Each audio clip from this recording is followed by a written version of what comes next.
तो एका मुलीवर खूप प्रेम करायचा. त्या मुलीला सुद्धा तो खूप आवडायचा.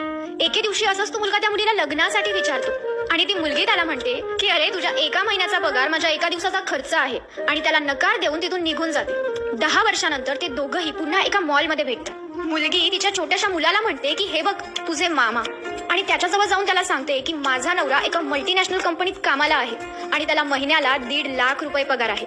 तितक्यातच तिचा नवराही तिथे येतो आणि त्याला बघून म्हणतो की सर तुम्ही इथे, आणि तो त्याच्या बायकोला त्याची ओळख करून देतो की अगं हे माझे बॉस आहेत. यांच्या कंपनीचा 1 वर्षाचा टर्नओव्हर 2000 करोड इतका आहे.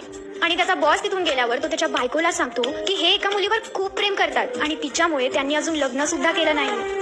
मित्रांनो, या गोष्टीमधून आपल्याला 2 बोध मिळतात. पहिला बोध, कधीही पैशांचा गर्व करू नका त्या मुलीप्रमाणे. दुसरा महत्वाचा बोध, जर एखादी व्यक्ती तुम्हाला सोडून जात असेल ना, तर तुम्ही सुद्धा तिला त्या क्षणालाच सोडून द्या. जर तुम्ही असं केलं नाही तर आयुष्यात तुम्ही कितीही काहीही मिळवून घ्या, तुमच्या हृदयाच्या कोपऱ्याला नेहमी एक अपूर्णता राहील जी तुम्हाला कधीही खुश